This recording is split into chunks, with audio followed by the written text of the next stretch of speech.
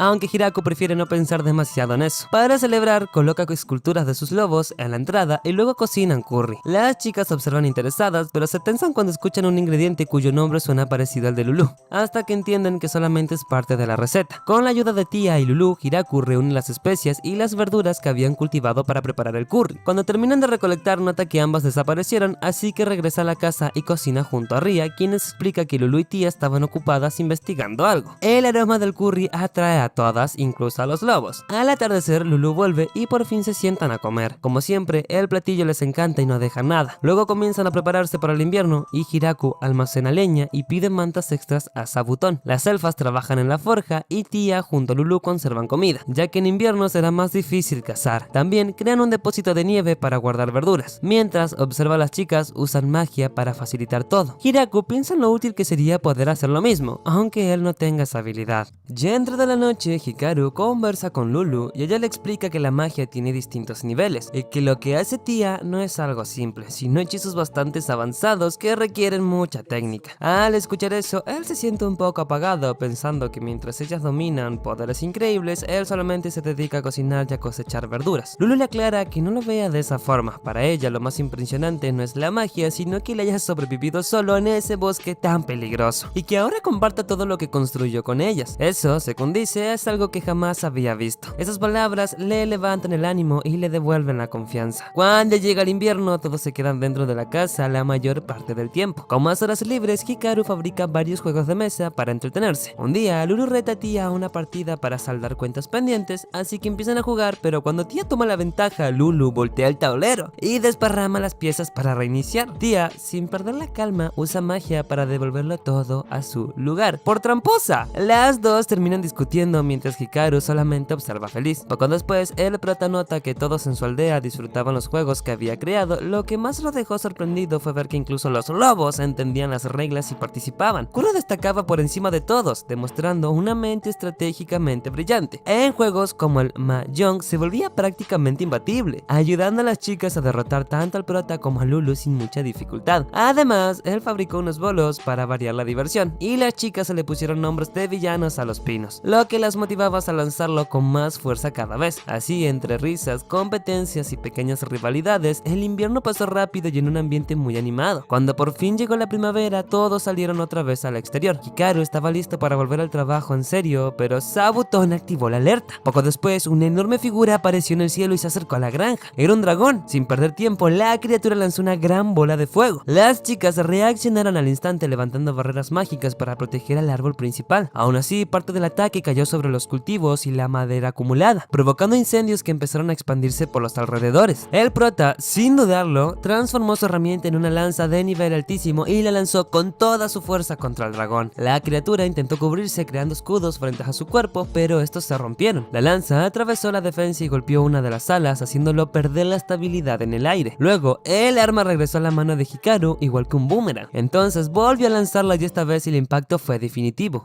el dragón cayó dejando claro quién dominaba este terreno. Las chicas lo miraban totalmente sorprendidas al ver semejante poder. Después de la pelea, el prota no desperdició nada y utilizó la carne del dragón para cocinar. Preparó varios cortes y platos que dejaron a todas impresionadas, no solamente por su fuerza, sino también por su habilidad en la cocina. Mientras comían, Lulo le preguntó a Tía si ella habría podido detener esa lanza, y Tía respondió que sería imposible bloquear un ataque así, lo que dejó a la vampira algo inquieta antes de que ambas terminaran felicitando a Hikaru por haberlas protegido. Lejos de allí, en el reino demoníaco de Galgardo, dentro del castillo del rey demonio, 3 de sus 4 generales reciben la noticia de la muerte del dragón. La sorpresa fue enorme, ni siquiera ellos podrían derrotar a una criatura así con facilidad, y según los reportes había sido batido desde el suelo con apenas 2 ataques. Los otros 2 generales no podían creer lo que estaban escuchando. La idea de que alguien hubiera derrotado al dragón con solo un par de ataques los dejó helados. Enfrentarse a algo así sería prácticamente un suicidio. Sin embargo, el más sereno del grupo intervino y declaró que antes de que el pánico se expandiera entre la población, ellos, como los 4 grandes generales, debían controlar la situación y mantener la orden. Aún así, Randan propuso una solución bastante simple, la cual era, bueno, renunciar. En otro punto del territorio, dentro de la guarida de Draim, un enorme dragón conversaba con su subordinado Gucci tras presenciar la caída del Wyrwen, o dragón. Draim le preguntó qué ocurriría si él recibiera un ataque similar, y Gucci sin rodeos respondió que un golpe de ese nivel lo más probable es que lo atravesaría de lado a lado, así que sería absurdo provocar a un enemigo capaz de hacer algo así. Mientras tanto, en la granja todo seguía chill con calma, y al día siguiente Hikaru pensaba tranquilamente qué preparar con la carne de dragón. Además, decidió aprovechar sus cultivos de uva para intentar hacer vino. Las chicas se entusiasmaron mucho con la idea, ya que en ese mundo el vino existía y era considerado algo valioso. Tras cosechar una gran cantidad de uvas, comenzaron a triturarlas utilizando un sistema que el propio prota había construido para facilitar el proceso. Mientras ellas trabajaban, Hikaru se ocupaba de ir cambiando los barriles conforme se llenaban. Estos recipientes habían sido fabricados por la alta jefa Lalasha, quien tenía experiencia creando contenedores bien sellados para líquidos, para después lograr hacerlo. Mientras Hikaru seguía concentrado intentando preparar el vino, desde el cielo la diosa de la agricultura lo observaba con atención. No estaba nada contenta y se quejaba ante el otro dios por la vida tan dura que él había tenido antes, y peor aún porque en esta nueva oportunidad lo había enviado directamente al bosque de la muerte. Además, le reprochaba haberle dado una copia de una lanza demasiado poderosa, un arma que en teoría debería consumir toda la energía vital de quien la usara. El dios se defendía diciendo que el cuerpo actual de Hikaru tenía una recuperación anormalmente rápida, así que ese desgaste no afectaría su vida diaria. Aún así, la diosa no quedó conforme y decidió castigarlo por su descuido. De vuelta en la granja, cuando todo parecía tranquilo, la alarma volvió a sonar. Hikaru salió a revisar y encontró una niña rodeada por los lobos. Resultó ser la hermana menor de Lulu. La llevaron a la base y tras hablar un poco, el prota le ofreció quedarse un tiempo con ellos. La chica aceptó unos días, pero luego se marchó. Sin embargo, un mes después regresó definitivamente, trayendo todas sus pertenencias, varias criadas y hasta 2 vacas para producir leche y mantequilla. La verdad que buenas adquisiciones. Eso dejó a Hikaru más que feliz. Al ver que ya convivían varias razas distintas y que ella era la única ángel en el lugar, Tía decidió traer más de los suyos. Poco después volvió acompañada de varios ángeles y sirvientes, además de una gallina que permitiría tener huevos frescos. Con cada nueva llegada, la aldea se volvía más grande y con más recursos, algo que llenaba de satisfacción al prota. En los días siguientes, Hikaru se encargó de enseñarles a las doncellas cómo preparar distintos platos. Con eso ya no todo dependía solamente de él, y obviamente todo volvería a su normalidad, ya que obviamente las mujeres a la cocina. Mientras tanto, las ángeles asumieron el rol de vigilar a los alrededores, defender la zona y encargarse de la casa cuando era necesario. Por su parte, las elfas confesaron que en su raza casi,